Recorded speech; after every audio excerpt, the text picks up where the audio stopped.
নমস্কার, আশা করি সকলে ভালো আছেন। চলুন শুরু করা যাক আজকের গল্প। গল্পের নাম madness of love, part 10।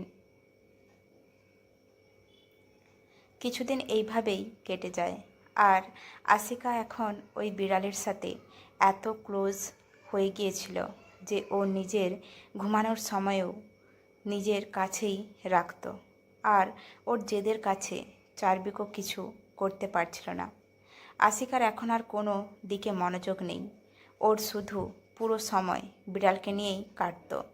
School থেকে আসার পরে পুরোটা সময় ওর সাথেই খেলতে থাকে।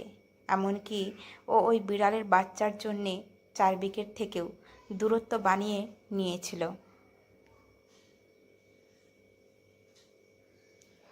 বিকেলের সময় আশিকা ওই বিড়ালটাকে নিয়ে গার্ডেনে খেলছিল। আশিকা খিলখিল করে হাসার সময় নিজের কোলে ওই বিড়ালকে নিয়ে ছুটছিল, আর এদিকে ওর পেছনে আয়ানা আর আয়ানও ছিল। এদিকে কারো জ্বলন্ত চোখ কখন থেকেই আশিকার ওপরেই স্থির ছিল, বিশেষ করে ওর কোলের দিকে। ওই ব্যক্তি নিজের দুই হাতের মুঠি বানিয়ে নিজের এক হাত গাড়ির উইন্ডোতে জোরে ঘুষি মারে, যার ফলে ওই উইন্ডোর কাঁচ ভেঙে মাটিতে ছড়িয়ে ছিটিয়ে পড়ে যায়।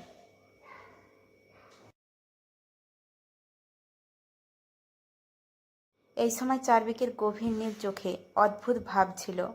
উইন্ডো দিয়ে বাইরে আশিকার হাসতে থাকা মুখের দিকে শুধু এক দৃষ্টিতে দেখছিল, আর তারপর অবসেসড ভরা আওয়াজে বলে, ইউ নো হোয়াট ডল, আমি তোমাকে কারো সাথে শেয়ার করতে পারবো না, সেটা কোনো পশু বা হোক না কেন। যেমন আমি তোমাকে কারো সাথে শেয়ার করতে পারবো না, সেইভাবে তোমার জীবনেও আমার জায়গা কেউ নিতে পারবে না, না হলে ওর কি হবে। এই বলে ও আশিকা আর ওই বিড়ালের দিকে অদ্ভুত দৃষ্টিতে দেখতে লাগে। আর তারপর অদ্ভুতভাবে হেসে বলে, মনে হয় এবার সেই সময় চলে এসেছে যখন এটাকে তোমার থেকে আলাদা করতে হবে, আর তারপর আরও একবার তোমাকে নিজের করা, আর তোমার পুরো ফোকাস আমার উপরে চলে আসা। এই বলে ও কোনো সাইকোর মতো হাসতে লাগে।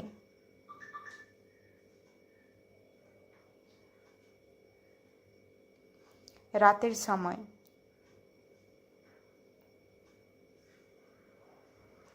আশিকা চারবিকের সাথে ওর রুমেই ঘুমিয়েছিল, আর এদিকে ওখানে সাইড টেবিলে ওর বিড়ালের জন্য একটা ছোট্ট হাউস রাখা ছিল, আর ওই বিড়ালও ওতেই ঘুমোচ্ছিল।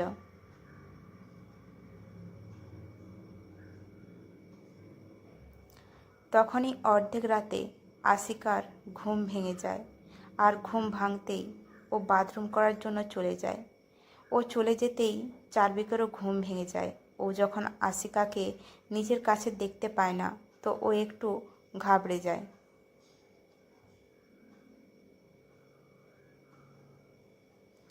আর ও ওকে খোঁজার জন্য বাথরুমের দরজা পর্যন্ত পৌঁছে যায়। তখনই বাথরুমের দরজা খুলে যায়, আর আশিকা বাইরে আসে। আর ও বাইরে আসতেই চারবিককে দেখে স্মাইল করে। চারবিক যখন ওকে স্মাইল করতে দেখে, তো ও এগিয়ে যায় ওকে কোলে নেওয়ার জন্য, কিন্তু আশিকা চারবিককে পুরোপুরি ইগনোর করে ওর সাইড দিয়ে বেরিয়ে ওই বিড়ালের বাচ্চাকে কোলে তুলে নেয়।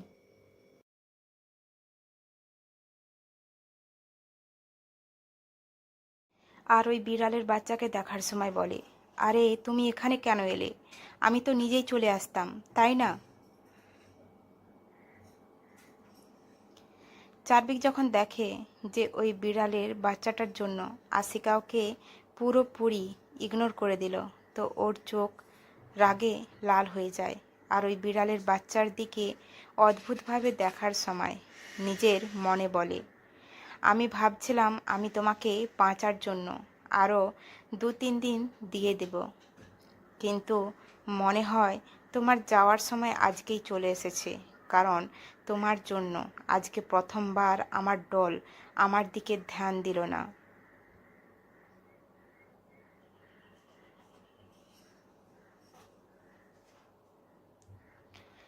তারপর চার্বিক আশিকার কাছে আসার সময় বলে, ডল চলো, এখন শুয়ে পড়ো, কালকে স্কুলে যেতে হবে।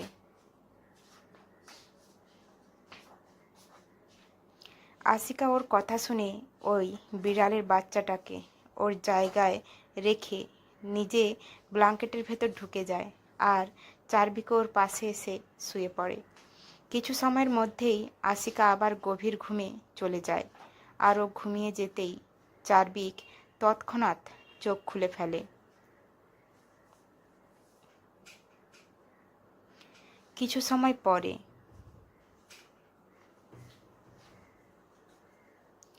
চার্বিক ফুল সাইড গার্ডেনে গর্ত খুলছিল আর সেখানে কিছু গেড়ে দিচ্ছিল। তারপর ওখানে ভালো করে মাটি ভরে একটা গাছের চারা লাগিয়ে দেয় আর ওই গাছের দিকে দেখার সময় বলে, আমার ডলের ওপর শুধু আমার অধিকার রয়েছে।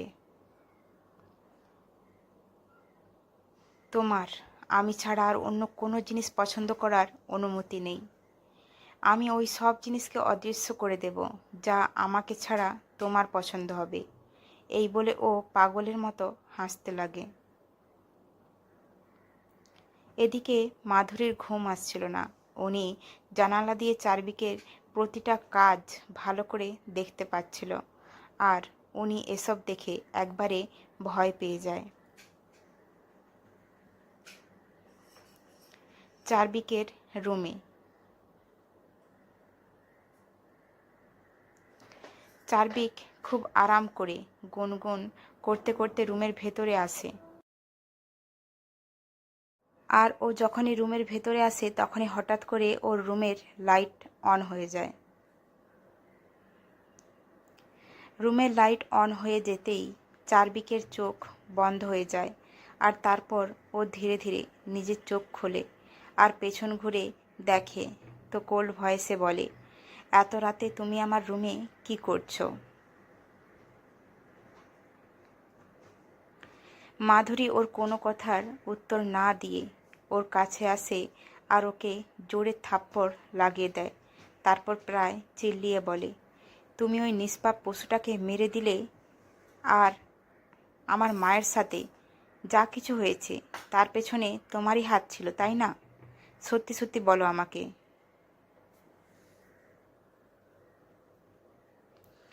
চার্বিক ওনার কথা শুনে ডোন্ট কেয়ার ভাবে এগিয়ে গিয়ে আশিকার কাছে বেডের উপর বসে পড়ে আর ওর গালে হাত বুলিয়ে দেওয়ার সময় বলে, মা, তুমি আমাকে কখনোই নিরাশা করনি। যেই জিনিসগুলোর সম্বন্ধে কেউ জানতে পারে না ওই জিনিসগুলোর সম্বন্ধে তুমি ঠিক জেনে যাও। যাই হোক, তুমি কবে জানতে পারলে যে আমি ওই অবস্থা করেছি দিদার?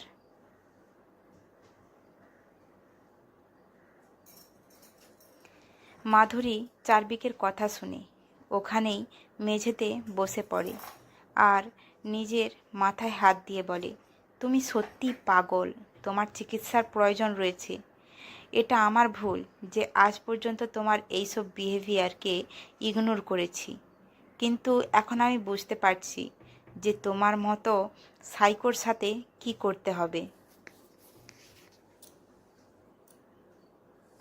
চার্বিক ওনার কথা শুনে ওনার দিকে অদ্ভুতভাবে দেখতে লাগে আর বলে, মা, আমি তোমার ছেলে।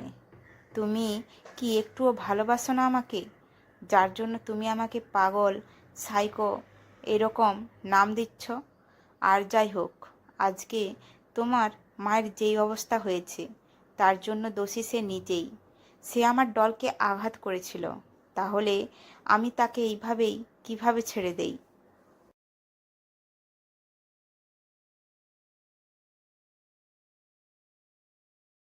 তুমি পাগল, একটা ছোট বাচ্চার চক্করে তুমি এভাবে কিভাবে কারো জীবনের সাথে খেলতে পারো? ঠিক আছে, মানছি আমার মায়ের ভুল ছিল, কিন্তু এই নিষ্পাপ পশুটার কি দোষ ছিল যাকে তুমি জীবন্ত গেড়ে দিয়ে আসলে? মাধুরী চার্বিকের দিকে চোখ পাকিয়ে বলল। মাধুরীর কথা শুনে চার্বিক নিজের চোখে একটা অদ্ভুত ভাব নিয়ে নিজের ইন্ডেক্স ফিঙ্গার দিয়ে আশিকার চোখ থেকে শুরু করে ওর নাক ও ঠোঁট অদ্ভুতভাবে টাচ করার সময় নিচের দিকে এগিয়ে যায়। আশিকার গলা দিয়ে ওর বুকের বাম দিক পর্যন্ত পৌঁছে থেমে যায়। আর তারপর নিজের ইন্ডেক্স ফিঙ্গার আশিকার হার্ট এর জায়গায় ট্যাপ করার সময় নিজের মাথা বাঁকিয়ে অদ্ভুত আওয়াজে বলে, আমার ডলের এই হৃদয়ে যেই জায়গা নেওয়ার চেষ্টা করবে তার সাথে আমি এর থেকেও ভয়ঙ্কর খারাপ কিছু করব, because the doll is only mine.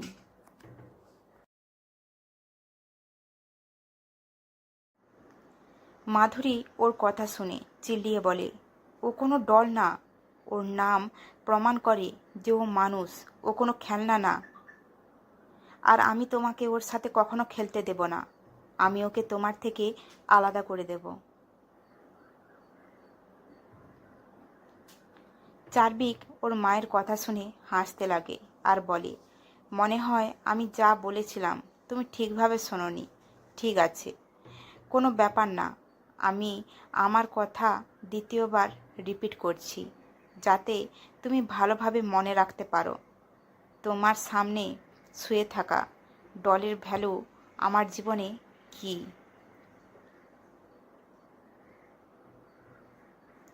এটা বলার সময় ও আশিকার মুখের ওপর ঝুঁকে যায় আর মাধুরীর সামনেই ওর ঠোঁটে কিস করে বলে, এখন তো তুমি ভালোভাবেই বুঝতে পেরে যাবে, তাই না, এটার মানে কি।